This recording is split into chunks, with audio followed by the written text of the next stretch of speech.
Hello YouTube, Mariel here. If you've watched my video from yesterday, you will know that I have been wondering why my husband out of the blue is trying to splurge on me, offering to buy me a brand new car when we have two perfectly working vehicles.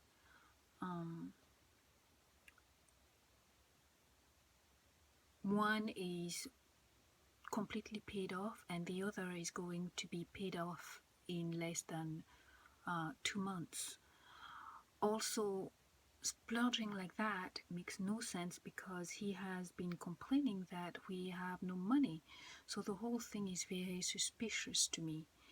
I know that from the outside looking in, it could appear like this is a husband who is trying to make amends by doing his best to please his wife despite having no money. And but the truth and the reality in this matter is completely different from my point of view and living with somebody like him. And this is why I'm going to try my best to break this down and explain why I'm suspicious. Yesterday I spent an awful lot of time just trying to figure this out, and I think I may have an understanding of what he's doing. I'm not sure, but I think I have. First, let me just say this. Like I mentioned at the beginning, we have very good working cars with no loans. You know, in 2 months we'll have no loans in the second car, which means that we'll have two perfectly working vehicles. So where is the rush to go and get a brand new car and get in debt again? Since I know I'm dealing with a covert narcopath here, I have no other choice but to see this as a red flag. Second, he's been complaining. We've got no money.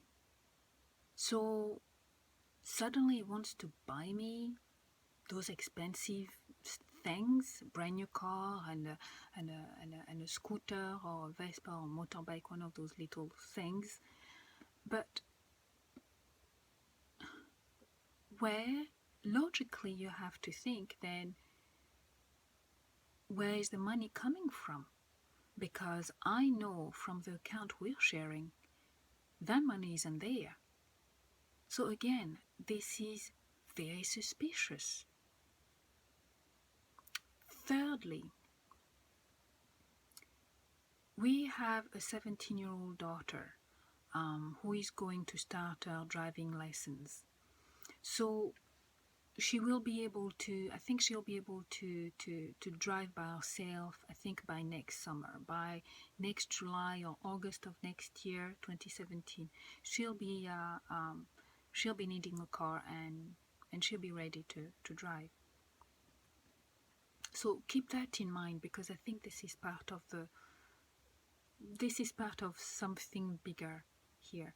So bear that in mind. So fourthly, if you have watched my previous video, I made a couple of videos. No, I made a video a couple of days ago explaining that I have made the unfortunate mistake of sharing some of my concerns about my husband to my daughter, which I am now very convinced that she has repeated everything to him, and I'm convinced that she has done so because he my wolf, my husband, since he's been back, he's constantly dropping hints of referring to conversations I've had with my daughter. So that lets me know that the game is up. So even though he may not know for sure that I have finally labeled him, it's because I never pointed specifically to my daughter to his pathology. It was just very vague things just for them to learn to take care of themselves. And so even though he may not know that I've labeled him, I've put my finger right on our problems, he definitely is aware that I have started to put the pieces of the puzzles together. And because of that, I think he wants a divorce, or he's preparing to divorce me. So this whole time that I have been, thinking, oh my God, I have to try to prepare myself and everything, I think he is actually ahead of me on that one. He is the one who's actually trying to blindside me, and he may actually be able to pull it out long before I'm gonna be ready, that's for sure. But just as a side note as well, I'm just realizing as well that when he's going to do that, which is probably not very far in the future, he's going to be able to claim that he stayed with me for so long because he was waiting for our daughter to turn 18 so he could leave me because I'm such a bad person, I'm such a bad mom, I'm such a bad wife, and all the things he probably he's going to say. So for me to know that he's gonna spin all of that, our divorce, in such a way that he will gain a lot of admiration and approval from people for waiting to divorce me until our daughter is 18. And that kind of makes me sad, really, to think he's going to get a lot of supply by portraying himself as an excellent father when he was never interested in his own children, and he hardly ever participated in the raising of them. And it gets to me. It's just so unfair. And wherever that smearing campaign is going to be full on, I will have no way of defending myself and letting people know the truth. It's just so, it gets to me a little bit. But anyway, to go back to his to what he's doing with to what I think he might be doing with trying to buy me those the car and the moped. With all those 4 points in mind, when I was stewing over it, the a good part of yesterday, it dawned on me that what he is doing might not be all that crazy at all if I just try to see the situation from his point of view, from his perspective. Remember, you have to keep in mind, you have to remember all the time, because I have to do that, is that this is someone who only does something if it benefits him. Means that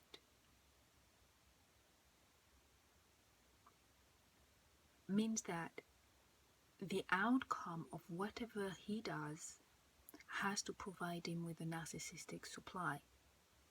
It has to, otherwise he won't do it. And this is really how I have to see and try to understand the meaning of what he does. I have to see it through that lens, because that sudden generosity out of the blue like this, there has to be a reason for it. And I think that since he's preparing to divorce me, he wants to use he probably wants to use the brand new car like a poisonous gift for me. Because once he cuts me off, I'm thinking that once he cuts me off, once he starts the divorce proceedings and he cuts me off financially, I'm not going to be able to afford this car anymore. And because he knows I like that particular type of car,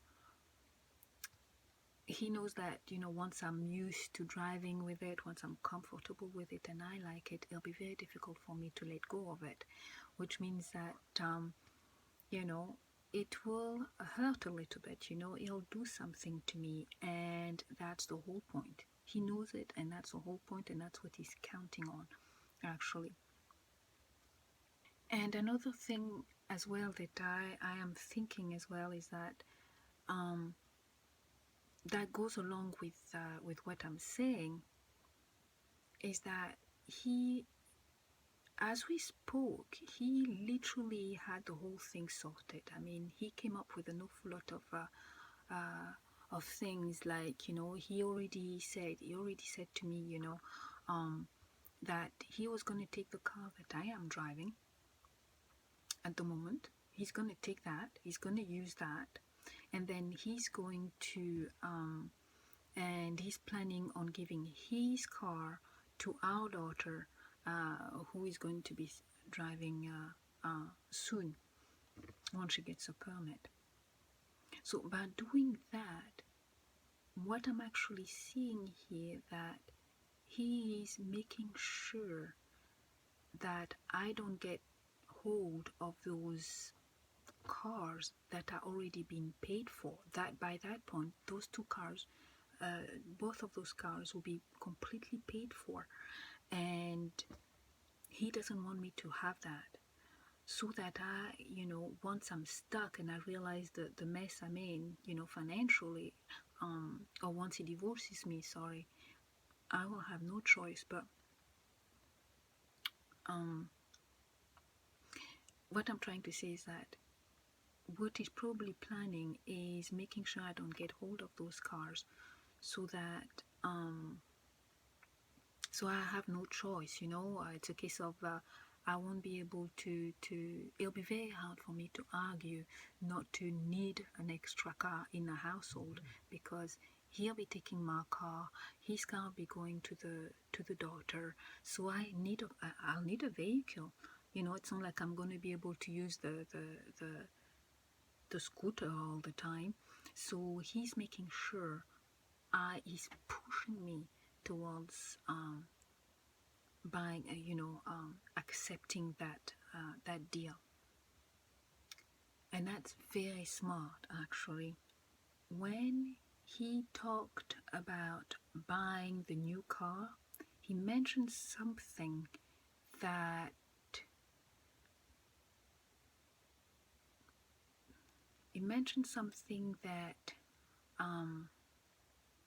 something like he was going to get us the same money lending deal he had with our current car, the one he wants to take from me. Now, when he said that yesterday, he automatically raised alarms. You know, it raised my alarms, and that's because it makes no sense to strike a similar deal that turned out to be a mistake in the first place. I won't go into too much details here, but here is what happened.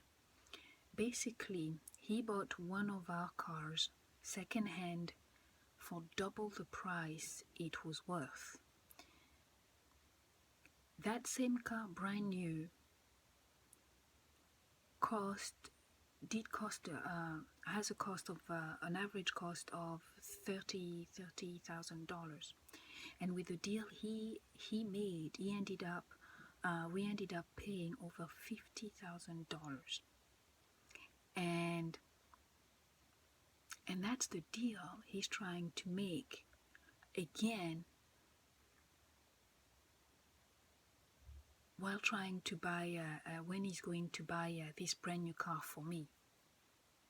Do you see what I'm getting at? I'm not so sure whether I'm getting this right here. And it makes absolutely no sense at all. It made absolutely no sense until I started to think that he's actually doing that on purpose. This is something he's doing to actually set me up as usual. Obviously, he has learned enough from that bad financial mistake that now he wants to pass it on to me, and is counting on my naivety and my profound trust of him to be able to drag me into this financial disaster in a few months or maybe a year before he actually dumps me. He knows there is no way I'll be able to afford to pay for that car after he leaves me. He knows that. And he also knows that this deal is actually trying to get is so bad that I will have a major problem to actually sell it on to somebody else. I might not even be able to do that. So he knows what he's doing. And with something like that, who wants who want to buy a car like that from me? No one. So I'll be stuck with it. So I think what he's doing is that he's strategizing to make sure he leaves me with a major problem to solve when when I'll already be stressing out and I'll be dealing with the aftermath of being disposed of. So he's making sure I'm going to be stressed to the max. He's laying tracks. That's another way of saying that. He's already strategizing, he's preparing, he's laying the tracks,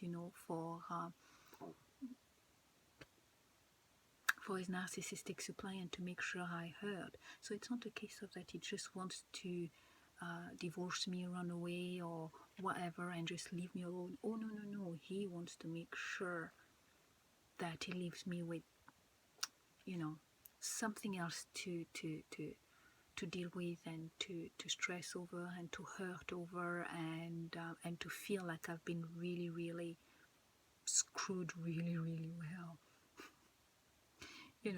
At the end of the day, he is a chaos master.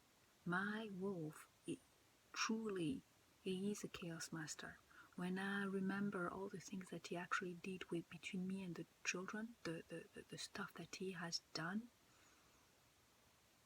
oh yes, he knows how to create chaos. He's good at that. I mean, I could be wrong, but I would rather be safe than sorry at this point. And one of the things that some of us have learned is that when you live with somebody like that, somebody that when you live with somebody like that who spends literally their time leaving booby traps wherever they go, you have no choice. There is no other choice but to spend your time speculating, spend your time anticipating, spend your time trying to figure out how to dodge, how to protect yourself, how to negate the situation, how to solve, you always trapped your entire energy and being and mind, everything is just engaged into survival mode, and it's exhausting. And here I am, I'm still trying to do that.